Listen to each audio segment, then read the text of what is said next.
Fill your thirst beside the river.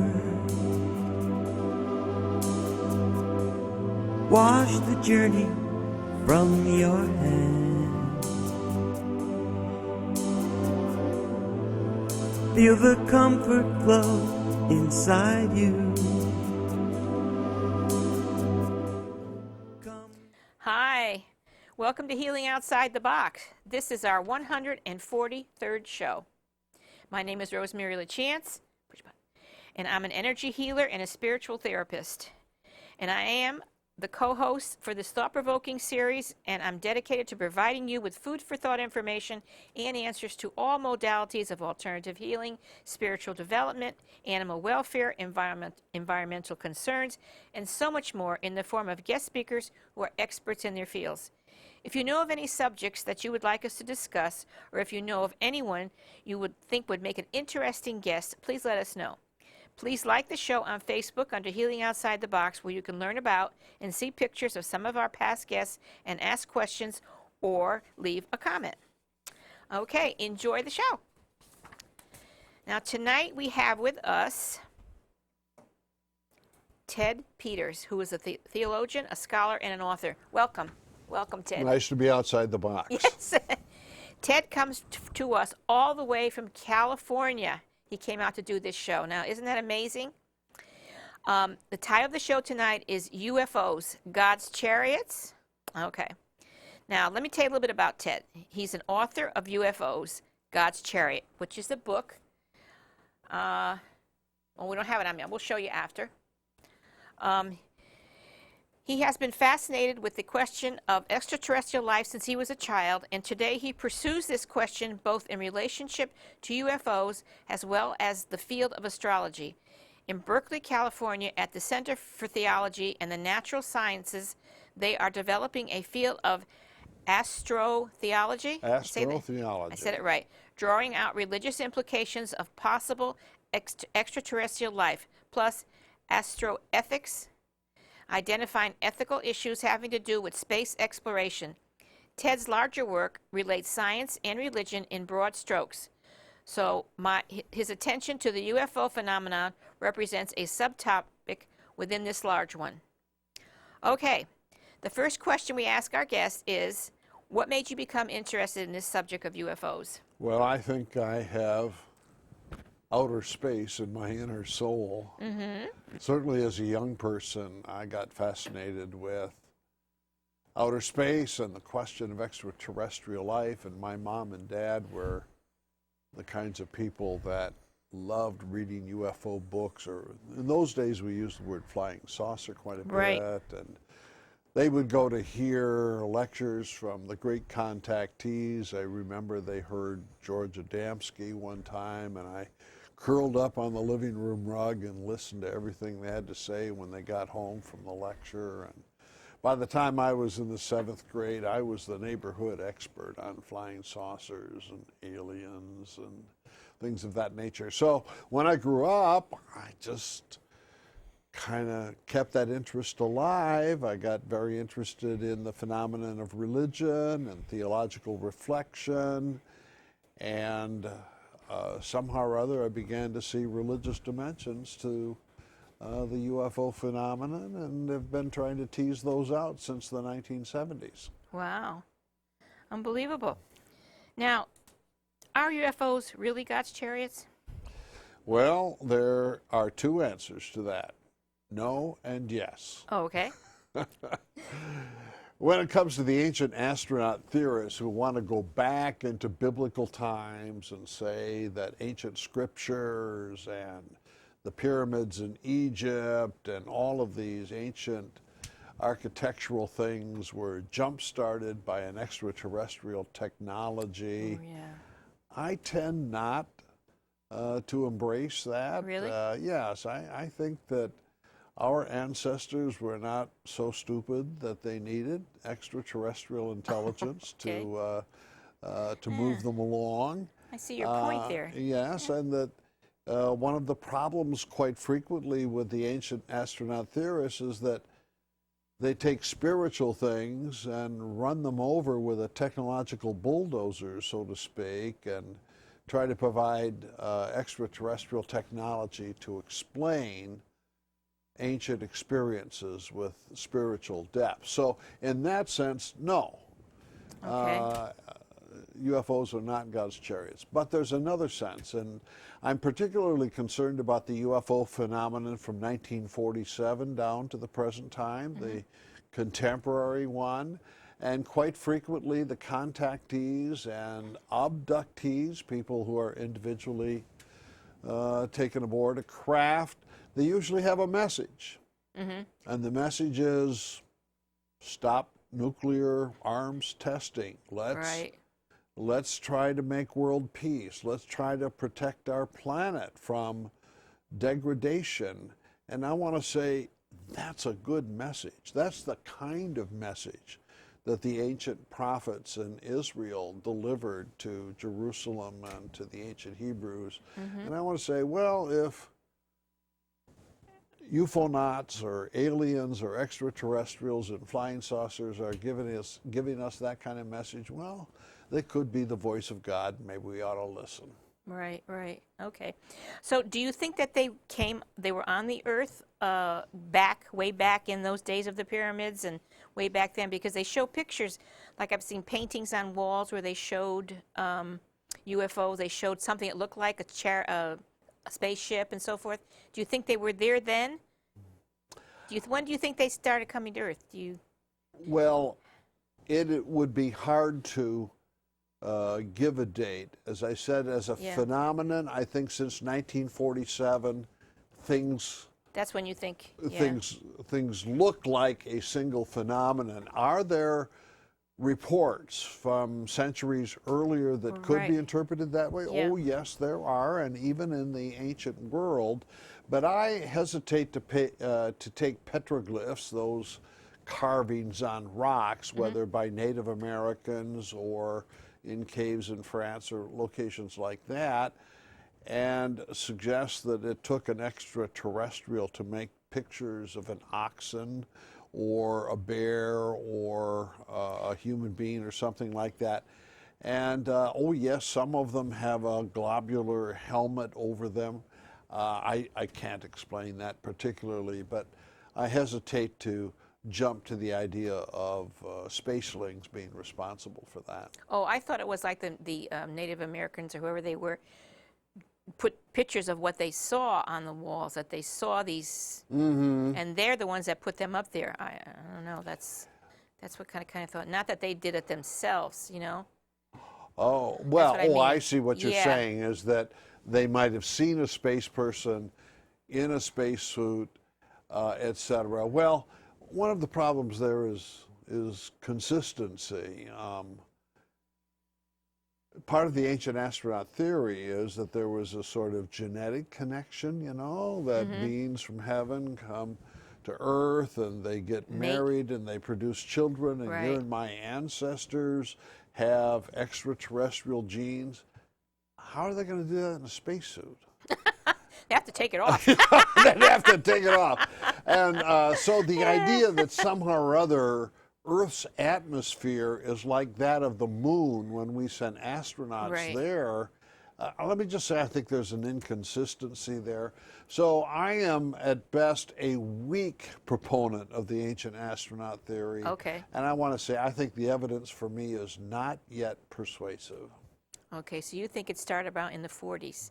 That they started 1947, and in June of that year, that's when the first flying saucers were at least identified. Oh yes, that they could have happened earlier, but in June and July of 1947, the UFO phenomenon takes the form that it presently does down to the present day. Okay, I want to show your book. Ted has written a book called UFOs, God's Chariot. Again, the question. If we can get a close-up of me, we'll show this book. There it is. All right, it looks very interesting. And this is mainly talking about what you're just saying, right? Religious warnings. Yes. This is actually a second edition. Oh, okay. The first edition was published back in 1977, and I had studied the UFO phenomenon for that 40-year period, and I was really concerned not with the objective reality of what was prompting our experience with UFOs, but the whole structure of interpretation. I genuinely think there's something unidentified in the skies that really is prompting our human reaction. But our reaction has got political implications, scientific implications, and even religious implications. And so I tried to ferret out what a flying saucer experience means to an individual, and then in a larger context to our culture. And so I did a pretty good job in 1977, so I thought. But then we had a change in the late 1980s and early 1990s. We started getting reports of very negative experiences with people being abducted. Yes, you're right. Prior to that, yes, it was either benign or positive. You know, we got this message of salvation for planet Earth, and you rarely got somebody reporting that they were abused or hurt or injured. But the dominant abduction report that we get from the late 1980s on down to the present time is negative. People claim to be taken against their will from sleeping at night. There's sexual activity, sexual abuse kind of things, the production of hybrid children, and you don't have that positive sense from these abduction reports that either the spacelings are our guardians or that they're going to deliver salvation for planet Earth. That seems to go away here in these negative reports. So I felt obligated to write this new edition and try to include those negative experiences and tried to integrate them into what I had thought I had perceived earlier. Well, my thought is that I think God is a God of the universe, and He created life, and I don't think just on planet Earth.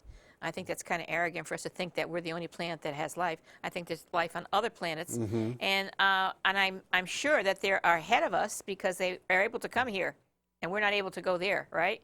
So I would think that most of our brothers and sisters that come to visit us are what you first described: helpful, telling us not to fight, not to war, not this and that and the other. What's causing these other kind of beings to act this way? I really don't know, and I don't know if anyone really does. Do you? No. Right.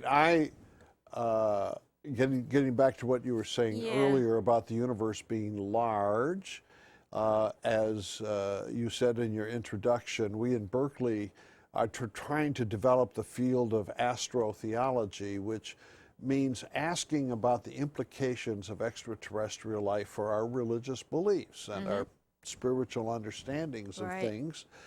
And I and my colleagues, like you, will say this universe is large, it's all of God's creation, and it is easy to imagine that we have brothers and sisters on other planets, exoplanets, at least in the Milky Way, if not, beyond in the universe.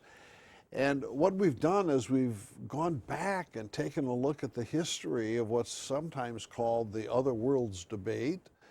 And this has a long history. It began in ancient Athens in the 4th century before Jesus, and then all through the history of Christian theology. This has been debated back and forth.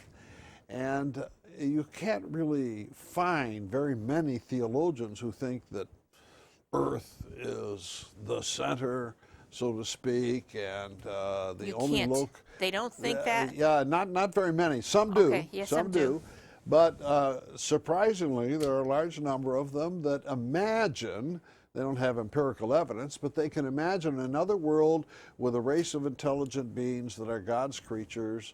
And we're trying to show how this is much more common in religious thinking than perhaps the media sometimes observes. That's a good thing. Yeah. Now, the question is, if they come here, Are they more advanced than we are?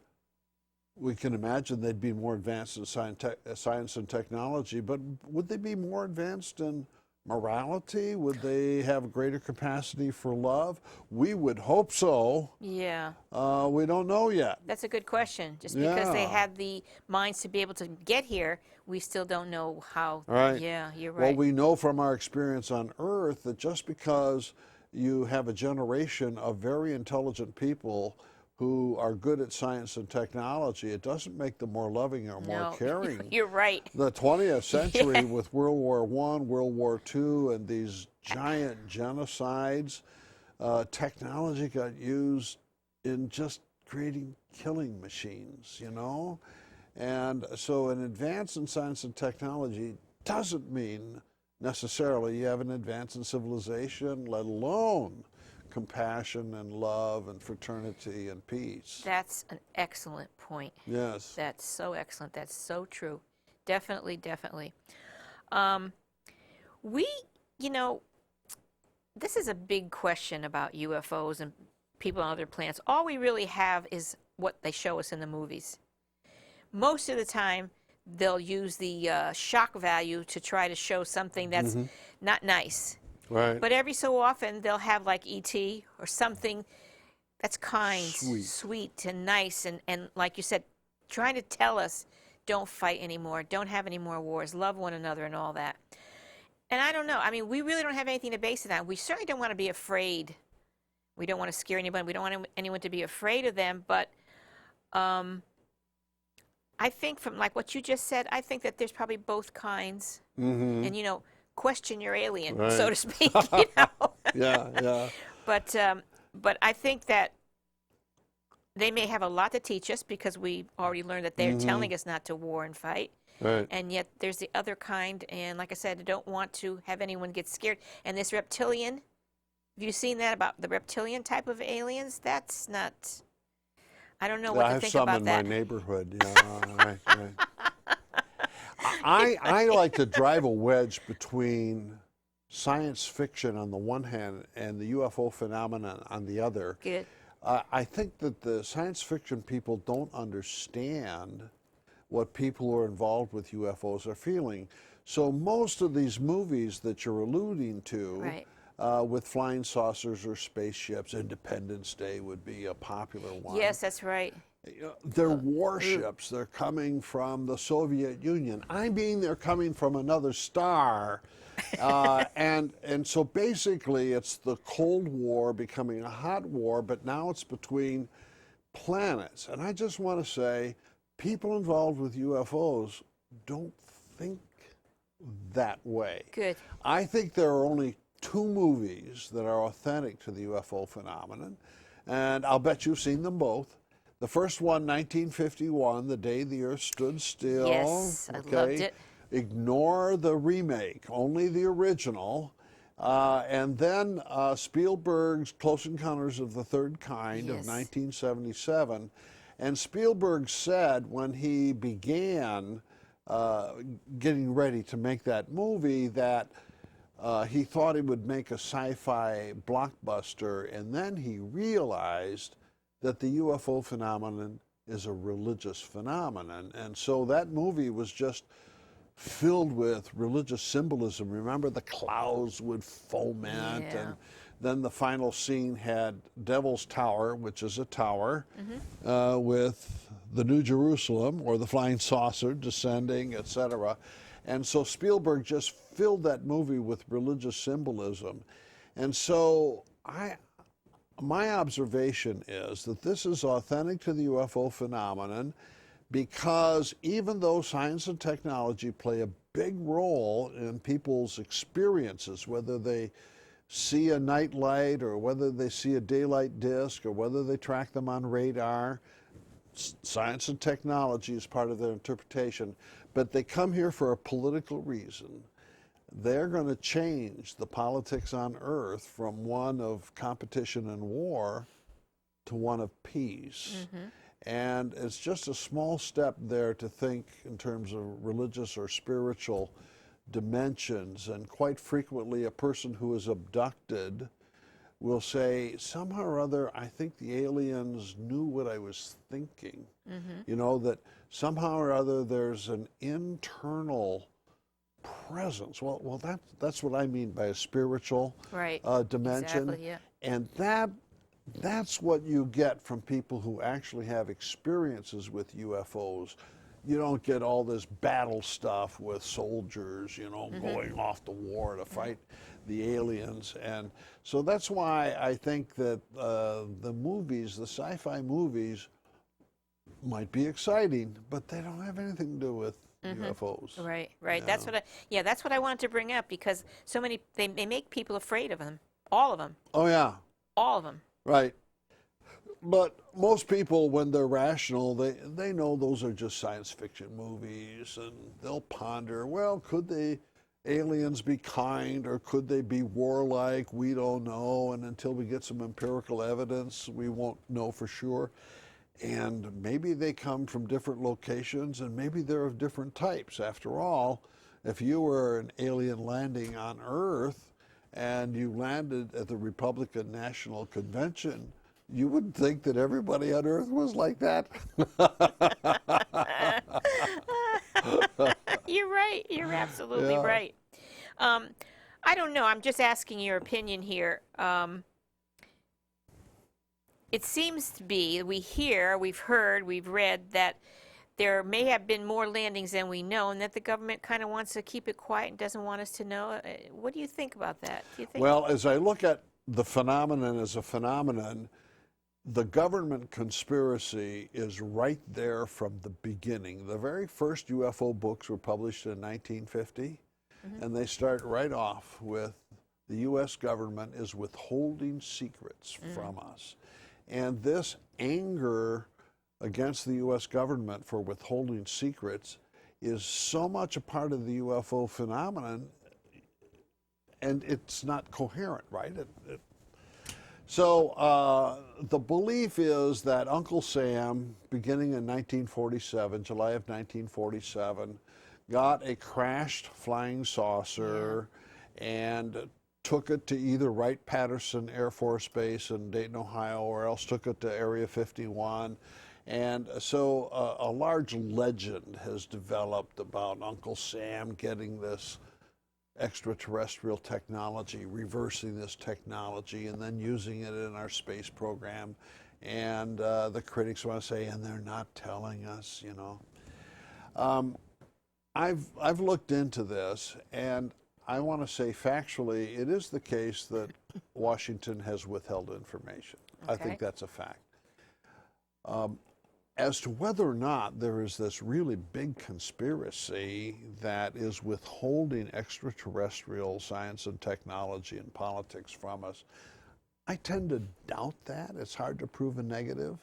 So we need to ask the question, why is it that some people want to believe the government has all of this information? Here's my theory. I cannot prove this.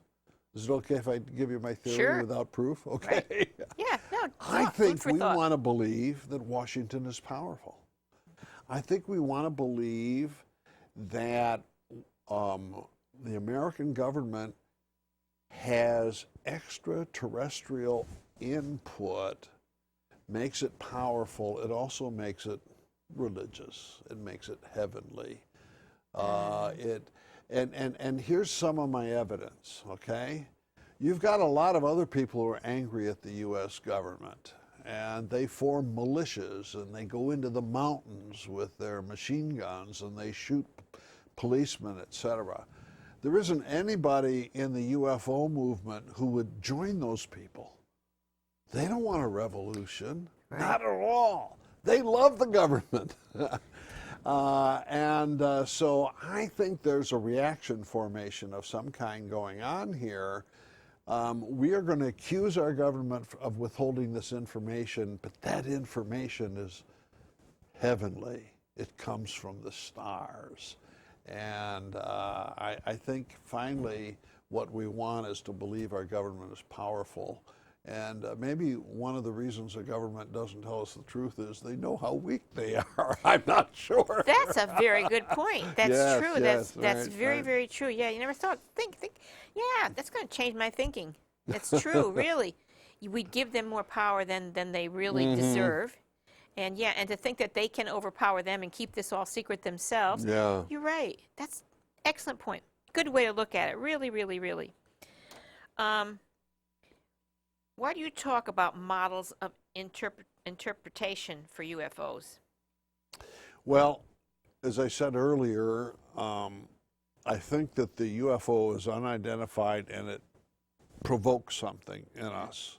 Let me give you a case in point. Okay. Okay? So I used to interview people who had UFO experiences for MUFON, the Mutual UFO Network, and I interviewed these two guys in a bayou in Louisiana, and they were out hunting nutria in a boat at night. Nutria are kind of like muskrats or beavers or something like that, okay? So they got their shotguns, they're in a boat with a putt-putt motor, and this bright light. Now, I'm interviewing them just 36 hours after the incident. They have this bright light comes down from the sky and hovers over them and paralyzes them. So there they are, their bodies are paralyzed. The boat doesn't move, the engine's still running, the boat doesn't move, but they can talk. So they say, well, let's shoot it. Well, they're paralyzed, they can't pick up their shotgun. Right. One of them is so frightened that his hair, comes out, sticks out. So what have you got? You've got visually they see the light. You've got effects, physical effects. So usually you think that's a good sighting when you have physical effects, etc. Okay, so they're in this paralyzed state for a few minutes, and then the light shoots up and away. And this is what they tell me 36 hours later. And I say, well, what do you think it was? I don't know. It was just a bright light. Well, why were you paralyzed? I don't know. We were just, but I'll go back 2 weeks later. In the meantime, their wives have read a lot of books on flying saucers. So now I say the same questions. Well, what do you think happened? Well, you see, there's this civilization of these alien beings up there, and this is a craft that's... So what I want to say is the raw experience is, I don't know what's going on, but very quickly layers of interpretation build up. I see. And this whole story then about an extraterrestrial civilization is what people want to believe. So what I go into in the book is how these layers of interpretation have political import. I call it the extraterrestrial diplomat, coming to Earth, and the most important theme is that terrestrial politicians are incapable of establishing world peace. And if you don't believe that, just look at history since the Second World War, right? Yeah. Okay, then the second is that everything has scientific and technological importance, and frequently the aliens are described as visiting scientists. They're coming here to do research. So they'll take an earthling and lay them out on the table, and they'll probe their body and take some samples of fingernails and hair. It's as though they're from a medical school on Zeta 2 Reticuli or something, and they're taking data back. So I interviewed Charles Hickson. You're so young, you don't remember this 1973 event when Charles Hickson and Calvin Parker are abducted into a flying saucer in Pascagoula, Mississippi. And Charlie Hickson told me that this thing shaped like a bicycle headlight went all around his body. And I said, Charlie, what do you think they were doing? Some sort of examination. Okay, so what I want to say is we have the image of the research scientist there. And then the third one is the celestial savior, and this is what we were talking about earlier. They have a message for us. that the human race needs to put away its weapons of mass destruction. We need to embrace world peace, or else we're going to destroy ourselves. And they're willing to help us. They're not going to do it for us. No. But they're willing to give us the teachings and the things like that that will help us establish world peace. And I want to say these are the dimensions of what belongs to the UFO phenomenon. And if you talk with 10 people who've had UFO experiences, you'll begin to see these different dimensions in their understanding of what's going on. And that's what I want to emphasize in this book. And when we begin to get this picture that there's this intelligent civilization coming here to help us, and we live in a very secular period dominated by science, and many people feel they can't be religious anymore. They have to put away their childish things.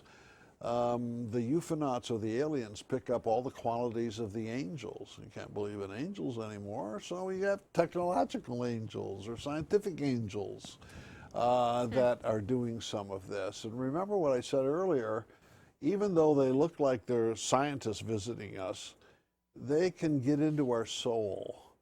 You get many reports of an earthling being abducted, and then they come out with this line: I think he knows me better than I know myself.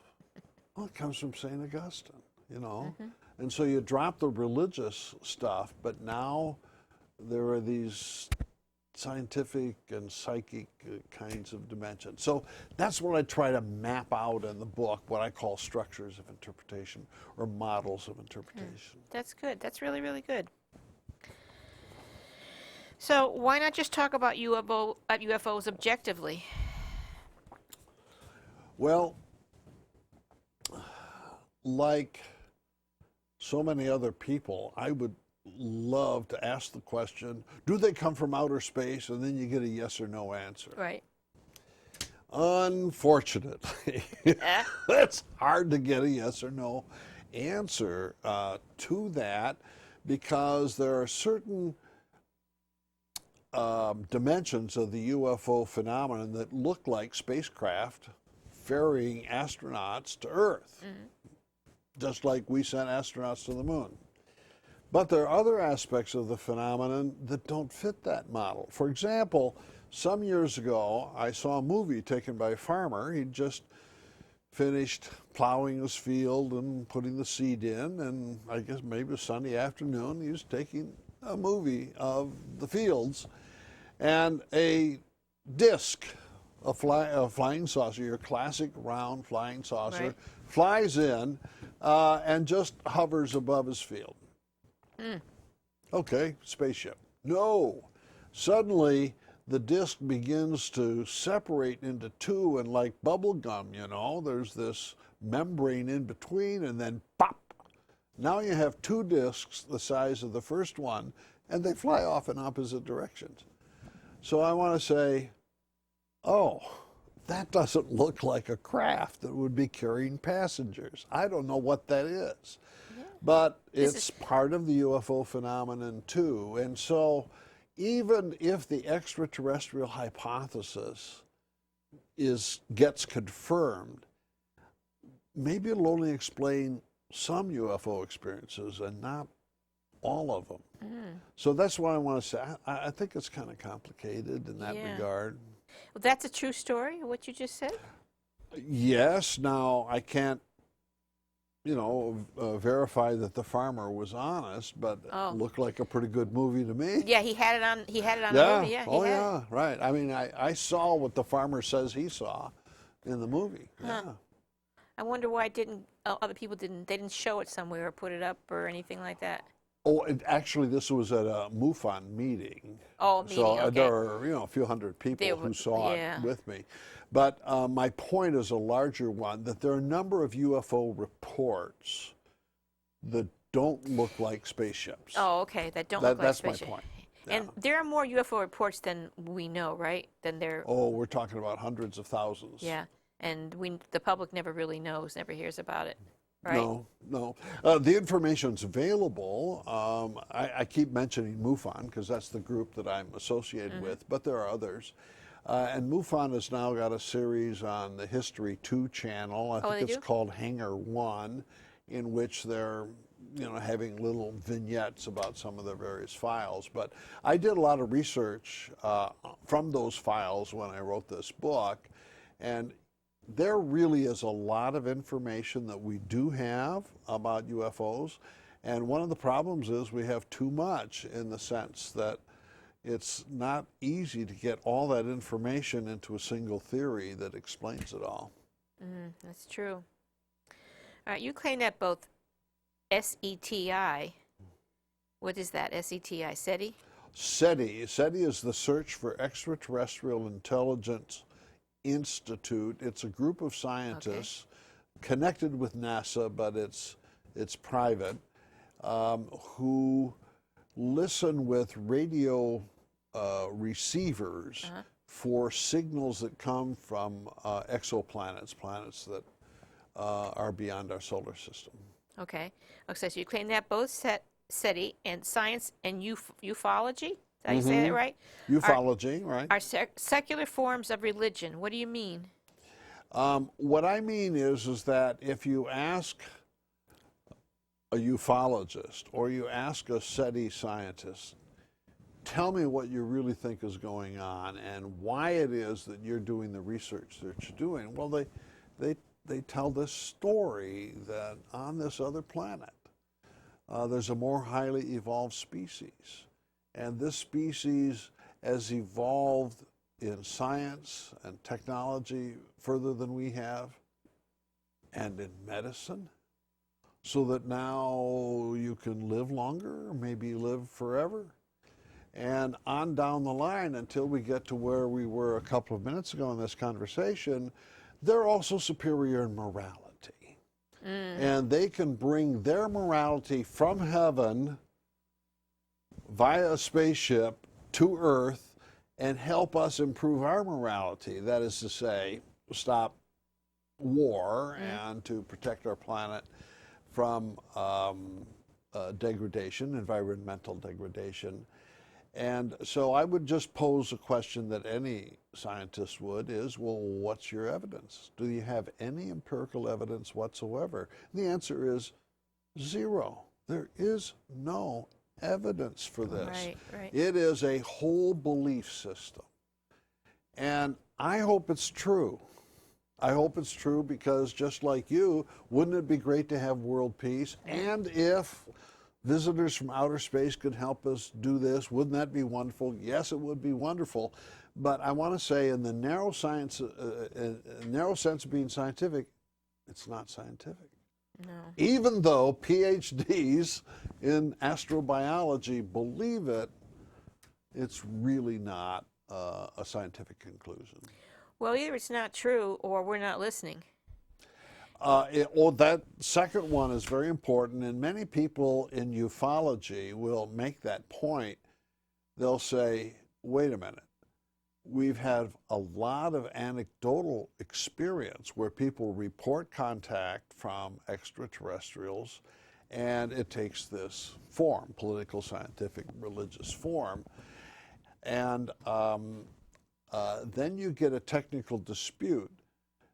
Do anecdotal accounts provide evidence or not? And then the scientists will say, well, the only thing that counts in science is a repeatable experiment. But if you and I are giving a personal account, it's not repeatable.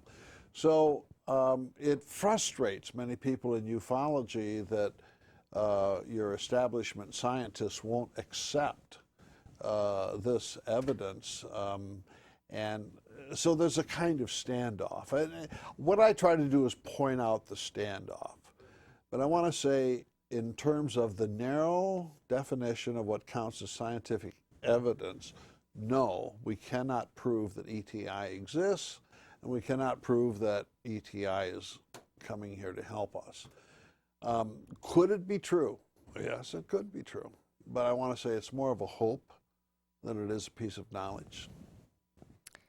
But you know, I hate to say this, but on the other side of that coin, do they really want world peace? I mean, there's no money in world peace. You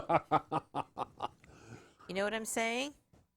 Yes, War makes so many people so much money. It really does, and you can see that today in the U.S. Congress. Anything happens in the world, you get some senators and congressmen, war, invade them, or the airplane gets shot down over eastern Ukraine, and now we're going to buy expensive anti-missile accessories for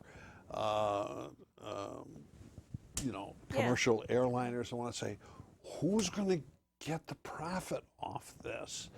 And when President Eisenhower left office, he warned our society that the military-industrial complex is producing so much profit for so many investors that unless society gets a hold of it, we're just going to have war after war. And he was right. The only 4 years in which the United States didn't invade somebody was 1976 and 1980 when Jimmy Carter was president. Every other president invades somebody so that the old military machine keeps cranking things out. So I think you're right in saying that there's just too much profit to be made from maintaining a warlike mindset, at least in this country and certainly in some others.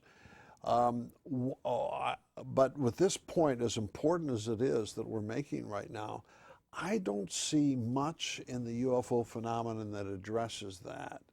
Usually what you hear from the contactees and from the abductees is that we just have to stop the weapons amassing and things like that. They don't really address the economics.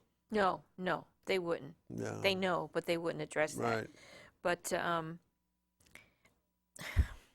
I don't know. I think that we're probably going to have to get to the point where we really do some serious damage to ourselves and others before maybe they'll take another look at that. Maybe I don't know. I don't know if they're ever going to not want war. There's been war since the beginning of time. I'm afraid that is our human nature. Yeah. Right.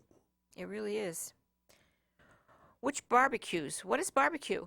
Well, what I find interesting is that people who are your establishment scientists, such as those at SETI and NASA, who are really engaged in the scientific research of space, both within the solar system as well as the larger Milky Way and the larger cosmos, who are very serious about science, they have almost the same belief system as people who are engaged in ufology. Many of the leaders in the field of ufology are PhDs in science. They want to do UFO investigations according to the highest principles of evidence gathering, evidence assessment. They turn UFOs into IFOs, that is to say, identified natural phenomena whenever they can. And I want to say the mindsets are pretty much the same. But if I get invited to a barbecue with my UFO friends, there aren't any SETI or NASA people there. But if I go to a barbecue with my SETI or NASA friends, there aren't any UFO people there. They don't talk to each other. Right, and that's good. I just want to say, I find that odd. So which one do you want to attend? Those by ufologists or by astrobiologists? Someday I'm going to hold my own barbecue, invite them both. There you go. There you go. That's a good answer. Okay, you said that abductions accounts prior to the 1980s and those afterward differ. What's the difference? Well, the big difference is that prior to the late 1980s, UFO abduction reports in general were either benign or neutral on the one hand, or they had this religious dimension. That is to say, reports that UFOnauts from outer space are coming here to save me individually, or more often to save our planet from self-destruction. Okay, so that's the dominant paradigm. But from the 1990s down to the present time, now the same kind of UFO account includes negative things, trauma, that's right. We were damage, talking about that. as we were talking about before. Yes, right. And some of the authors who write about this, I'm thinking of David Jacobs in particular, he wants to emphasize everything that's negative. Now, John Mack, whom you probably know about, a Harvard professor in the medical school there and a psychiatrist, he studied this phenomenon in the 1990s, and he and I engaged in some conversation about this, and he says, yes, when a person first has this UFO experience, abduction experience, it's very negative and traumatic. But, he says, over time, and this is the interpretation again, they begin to see it as a religious experience, and they sense an internal connection with the entities from outer space and with the planet. Remember I said earlier that we have this sort of religious hope for salvation that comes to us from science and technology in outer space. And for the most part, from, say, 1947 to 1987, the big problem was nuclear war. But from the 80s on, we're much more conscious of the ecological crisis. So in Professor Mack's reports of UFO abduction experiences, people who claim to be abducted also come up with this real sensitivity for the health of our planet. And it's a spiritual sensitivity that they got from their abduction experience. So I need to say very subtly, on the one hand, these more recent abduction experiences are much more negative and and abusive than the earlier ones. But on the other hand, there's also this sort of religious dimension that is in continuity with the earlier. It's just that now it's not nuclear war, now it's ecological health. I wonder why that's changed. I don't know. You think there's any connection between the hybridizer model of UFO abductions, and Satanism or sexual abuse? Did I say that word right? You did, and I do think there's a connection. There's a connection? Are you ready? Yeah. My theory is going to make your viewers mad. Oh, you know? okay. Are you worried about this? No. Oh, good. Everybody's going to have their own opinion regardless. Okay, here's Ted's theory. Okay. It's just a theory, folks. It's just Don't a get upset. theory. Yeah, that's right. But I have lots of wild theories. Okay. The reason that the hybridizer reports are as negative as they are, it has to do with hypnotic regression used to retrieve the reports. All right? Now I'll give you my evidence. The use of hypnotic regression to retrieve forgotten memories was first introduced by the UFO phenomenon, 1961. Betty and Barney Hill have this. Remember them. That's right. Have this abduction experience. And in 1965, their therapist is a Boston psychiatrist named Benjamin Simon.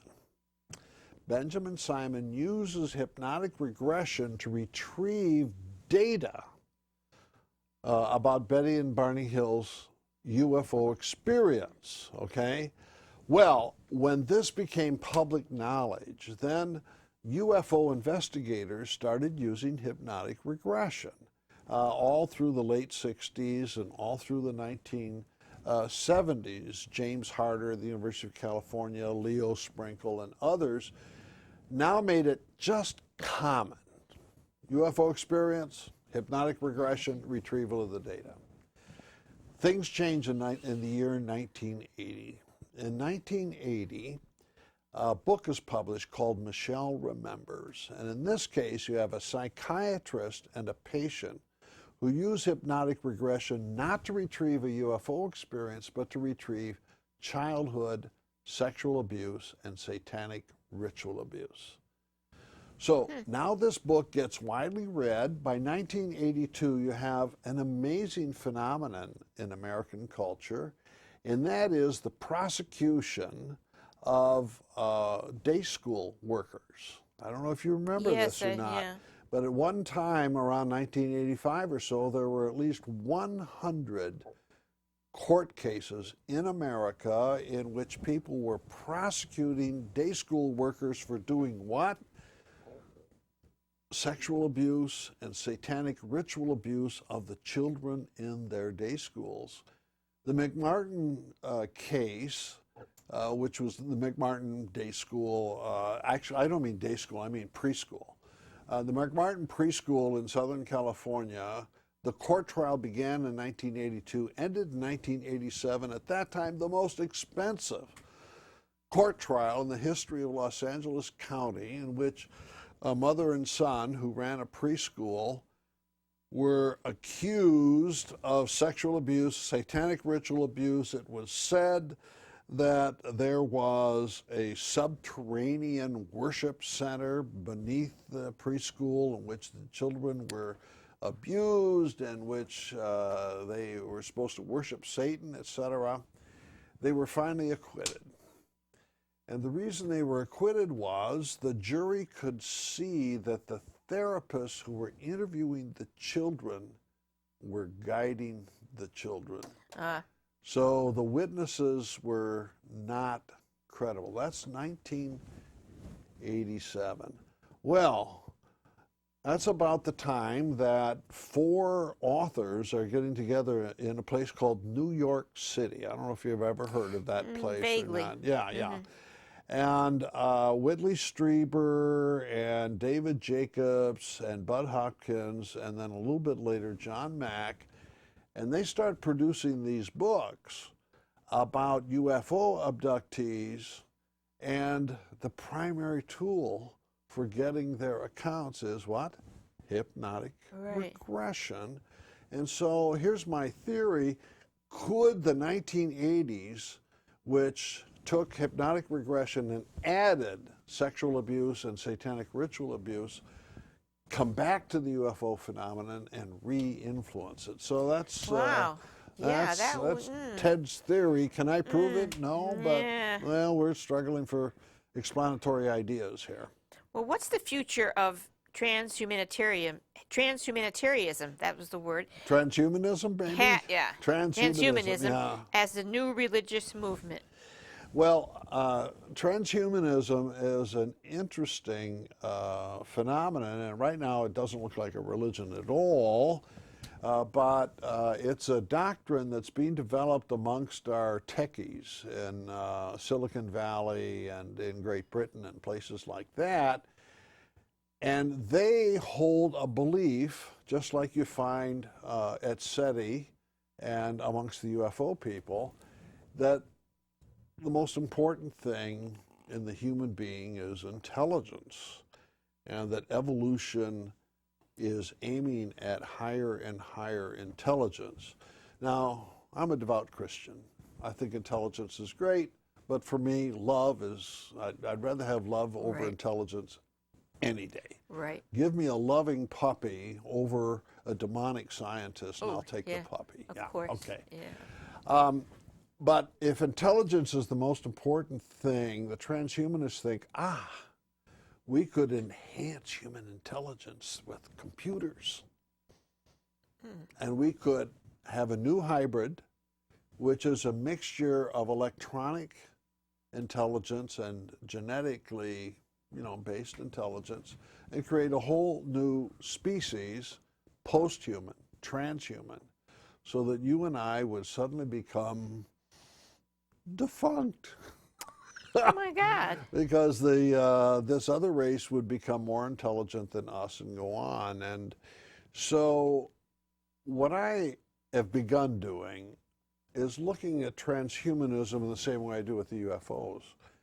Why is it, or how is it, that we've inherited a religious or spiritual tradition from the past, and now in our modern society, we de facto worship science and technology, and so now we want to use science and technology to remake the world, which in itself isn't too bad of an idea. But if you think that all goodness for your and my future is going to come from science and technology, you just didn't read the history book, you know.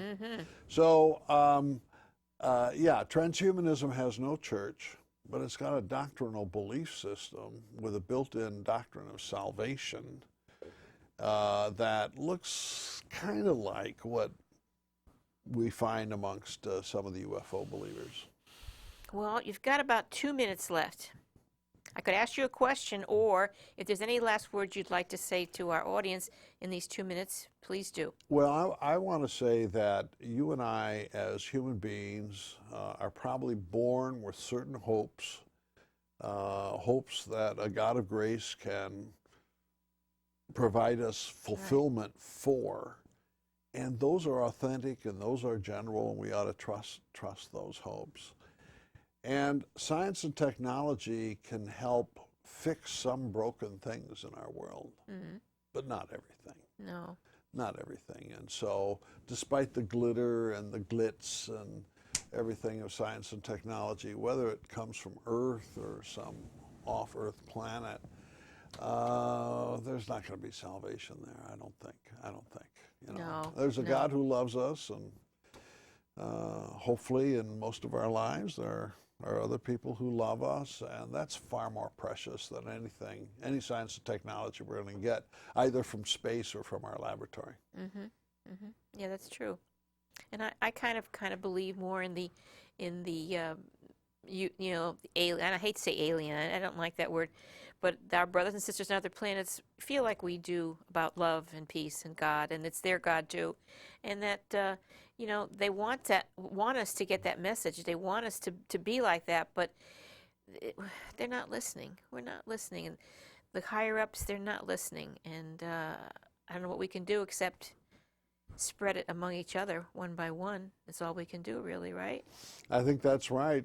Ancient Israel did not listen to its prophets. We don't listen to our prophets today, and I do think that some voices from flying saucers are prophetic in character. But maybe the message is an old one. We should repent from our warring ways and try to build a global society based on peace and love instead. Yes. Well, this has been wonderful, interesting, gave me lots of food for thought, and I'm sure it's given our audience lots of food for thought. And any questions that our audience had, they can get in touch with me, or they can get in touch with you, and we'll help them out as much as we can. It's been a pleasure having you here tonight. Nice talking with you, Rosemary. Pleasure. All right, we're going to give people your contact information. Right. Okay, to contact Ted Peters, it's tedfpeters@gmail.com or tedstimelytake.com, or for Space Rocks. What is that? Space Rocks is one of my blogs. I do. Oh, okay. I do blogs in rhyme.